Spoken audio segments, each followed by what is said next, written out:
Depression എന്നൊരു വാക്ക് ഉണ്ട്. ഇതിന്റെ അർത്ഥം അറിയാത്തവരില്ല. ഇംഗ്ലീഷ് അറിയാത്തവർക്കും ഡിപ്രഷൻ എന്ന് പറഞ്ഞാലോ മൂഡ് ഔട്ട് എന്ന് പറഞ്ഞാലോ മനസ്സിലാവും. മൂഡ് ഔട്ടിന് ഞാനൊരു വ്യാഖ്യാനം പറയാറുണ്ട്. ചുറ്റുമുള്ള പശ്ചാത്തലത്തിനോട് ഇഷ്ടം കുറയുക. ഇതിന്റെ പേരാണ് മൂഡ് ഔട്ട്. വീട്ടിലുള്ള ബാക്കി അംഗങ്ങളൊന്നും കണ്ടുകൂടാ. ഒക്കെ വായനാക്ക് മോശം, പെരുമാറ്റം മോശം. നമ്മുടെ പെരുമാറ്റമാണ് മോശം, അത് വേറെ കാര്യം. ഇത് മൂഡ് ഔട്ട് ആണെങ്കിൽ ഡിപ്രഷൻ എന്നുള്ളത് ഒരു ചെറിയ അളവിൽ എല്ലാവർക്കും സംഭവിക്കാം. അങ്ങനെ പലവരൊക്കെ വിളിക്കുമ്പോൾ ഞാൻ അങ്ങോട്ട് പറയാറുണ്ട്, നിങ്ങൾക്കിപ്പോ ഒരു കുഴപ്പമില്ല, ഒരു കുഴപ്പവുമില്ല. ഡിപ്രഷൻ എന്നൊക്കെ തോന്നിയിരുന്നാലും എന്ന്. ഇന്നലെ പൊൻകുന്നം എന്ന സ്ഥലത്ത് നിന്ന് ആര്യ എന്നൊരു സ്ത്രീ വിളിച്ചിട്ട് പറഞ്ഞു, പതിവായിട്ട് ധന്യമേ ജീവിതം കേൾക്കുന്നുണ്ട്. ഏതോ ഒരു തവണ മനസ്സിന് മെഡിറ്റേഷൻ ഇഷ്ടമല്ല എന്ന് ഞാൻ പറഞ്ഞു പറഞ്ഞിട്ടുണ്ടാവും. മെഡിറ്റേഷന്റെ പ്രാധാന്യത്തെ കുറിച്ച് പറയുമ്പോ പറഞ്ഞൊരു വരിയത്. അപ്പൊ മെഡിറ്റേഷൻ വേണ്ട അല്ലേ? മനസ്സിന് ഇഷ്ടം. കുട്ടികൾക്ക് കളിക്കാനാണ് ഇഷ്ടം എന്ന് പറഞ്ഞാൽ പഠിപ്പിക്കേണ്ടതെന്നാണോ അർത്ഥം? കുട്ടികളെ പഠിപ്പിക്കേണ്ടത് എങ്ങനെ എന്ന വിഷയം പറയുമ്പോൾ ഒരു വരി നമ്മൾ പറയില്ലേ, കുട്ടികൾക്ക് പഠിക്കാനൊന്നും ഇഷ്ടമല്ല, അവർക്ക് വെള്ളത്തിൽ കളിക്കാനും മണ്ണ് കളിക്കാനാണ് ഇഷ്ടം എന്ന് പറയുന്ന പോലെയാണ് ഒരു വരി നമ്മൾ ശ്രദ്ധിക്കണം. ഏത് സന്ദർഭത്തിൽ ആ വരി പറഞ്ഞു എന്ന് ആലോചിക്കണം. എന്നാല് മൂഡ് ഔട്ടിന്റെ വ്യാഖ്യാനം ഞാൻ പറഞ്ഞ പോലെ ഡിപ്രഷനില് എന്ത് സംഭവിക്കുന്നു എന്ന് ചോദിക്കുമ്പോൾ പ്രകൃതിയുമായിട്ടുള്ള ബന്ധം നമുക്ക് വിച്ഛേദിക്കപ്പെടുന്നുണ്ട്. ആ പ്രകൃതിയുമായിട്ടുള്ള ബന്ധം നമ്മുടെ ഓരോ അവയവവും ഇഷ്ടപ്പെടും. നമ്മൾ പ്രകൃതിന്നും കേട്ടിട്ടില്ല. താമസിക്കുന്ന വീട്ടിൽ നിന്ന് പുറത്തേക്ക് പോകാറുമില്ല. വീട്ടിൽ നിന്ന് ഒരിക്കലും പുറത്തേക്ക് ഇറങ്ങാത്ത 75-കാരൻ പറഞ്ഞാണ് പോവാറില്ല. പുറത്തേക്ക് ഇറങ്ങുമ്പോൾ വെയില് ഞാനും കൊള്ളാറില്ല, ഭാര്യയും കൊള്ളാറില്ല. അത് ശരി. അപ്പൊ വെയിൽ കൊള്ളാതിരിക്കുമ്പോൾ ചില സൂക്കടൊക്കെ വരും. അതിന് വിറ്റാമിൻ ഡിയുടെ കുറവ് എന്തോ പറഞ്ഞു, അതിന്റെ ഗുളിക മേശപ്പുറത്ത് ഇഷ്ടംപോലെ ഗുളികകൾ കിടക്കുന്നുണ്ട്. പക്ഷേ ഭൂമിയിൽ നമ്മുടെ പാദങ്ങൾ സ്പർശിക്കുക തന്നെ വേണം. ഇപ്പോഴത്തെ മണ്ണ് മോശമാണ്, പുറത്തേക്ക് ഇറങ്ങാൻ പറ്റില്ല. കുട്ടികൾ വീടിന്റെ അകത്ത് ഷൂട്ടർ നടക്കുക, പുറത്ത് മുഴുവൻ ടൈൽസാണ്. അല്ലാത്തടത്തിൽ നമ്മുടെ പാദം ഭൂമിയിൽ സ്പർശിക്കുക തന്നെ വേണം. അപ്പൊ ഉണ്ടാകുന്ന ചില ബെനിഫിറ്റ് അതനുഭവിച്ചവർക്ക് അറിയാം. ഇത് കേട്ട ഉടനെ അയ്യോ എനിക്ക് ഒരിക്കലും പറ്റില്ല, കാല് തറക്കാം. എന്താ വെച്ചാൽ കാലിന്റെ അടി മുഴുവൻ വളരെ നൈസാവും. വീടിന്റെ അകത്ത് ചെരുപ്പിട്ടിട്ടേ നടക്കാൻ പറ്റൂ. വീടിന്റെ അകത്ത് പുറത്തേക്ക് ഇറങ്ങുമ്പോൾ ഈ പാദങ്ങൾ വളരെ നൈസാവുമ്പോ എന്താവും, നമ്മുടെ അകത്തുണ്ടാകുന്ന തന്നെ ഫോം ചെയ്യുന്ന വൈദ്യുതി എർത്താകുന്നത് പാദങ്ങൾ ഭൂമിയിൽ സ്പർശിക്കുമ്പോൾ തന്നെ. അതിന് പകരം ഞാൻ ചെയ്യുന്നുണ്ട്, വ്യായാമം ചെയ്യുന്നുണ്ട്, സോക്സ് ധരിച്ചിട്ടുണ്ട്, മറ്റോടത്തിൽ പോയുണ്ട്. ഇതൊന്നും ഇതിന് ന്യായീകരണമില്ല.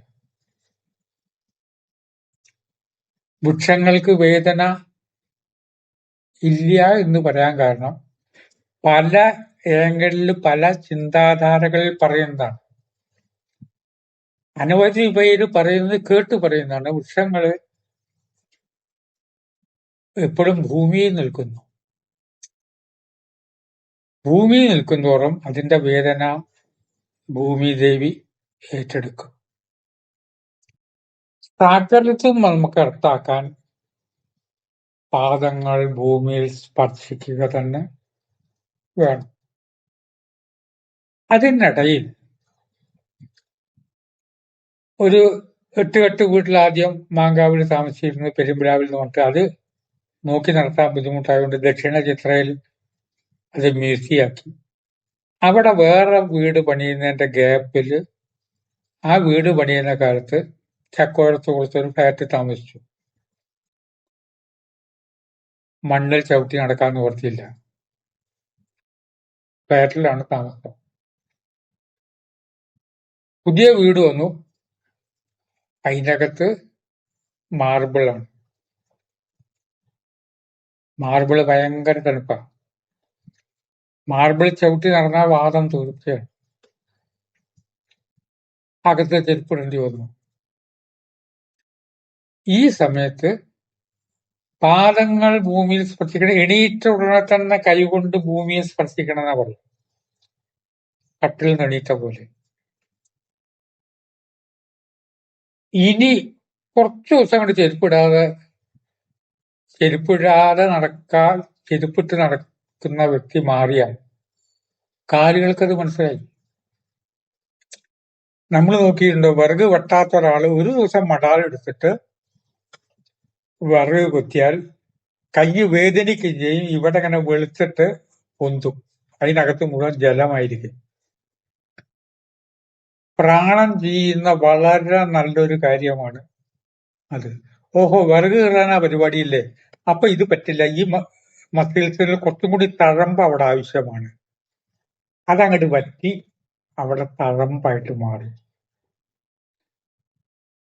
ടയറിൽ ചവിട്ടി നടക്കുമ്പോ ആദ്യം ഒരു ബുദ്ധിമുട്ട് തോന്നിയിരുന്നത് കാലുകൾക്ക് അത് ശീലമായി. വീണ്ടും ശീലാക്കി എടുത്തു ഞാൻ. ഇപ്പൊ പ്രശ്നമില്ല.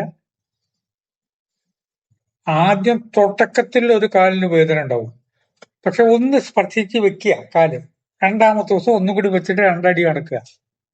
ക്രമേണ കരയിൽ നടക്കാനുള്ള സാഹചര്യം നമുക്ക് കിട്ടും.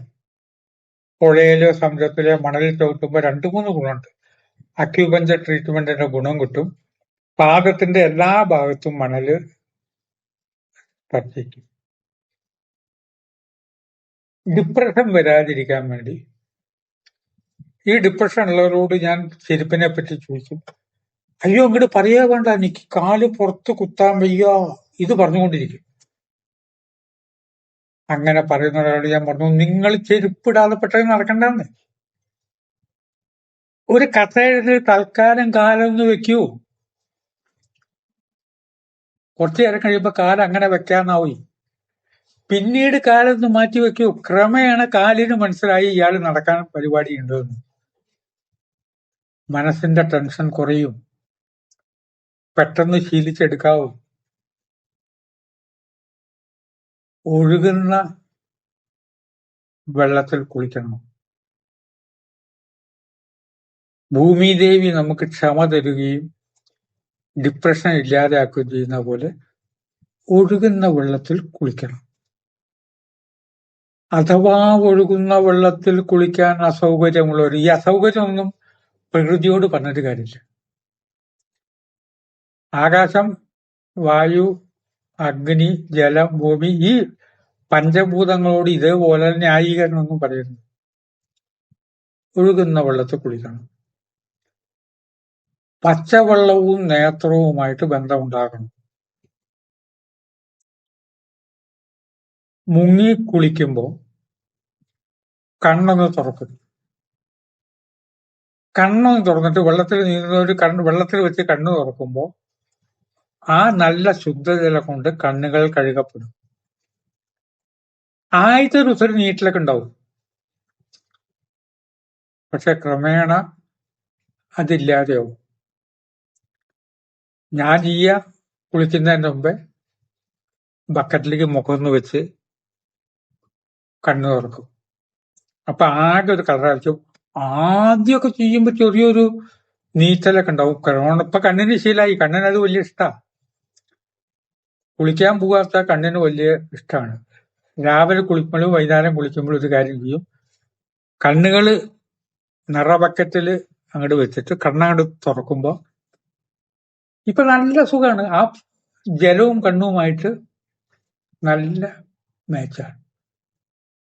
അത് നമുക്ക് കാഴ്ചശക്തിയെ വർദ്ധിക്കാൻ ആ സ്നേഹം കണ്ണുകൾ നമുക്ക് മടക്കി തരും.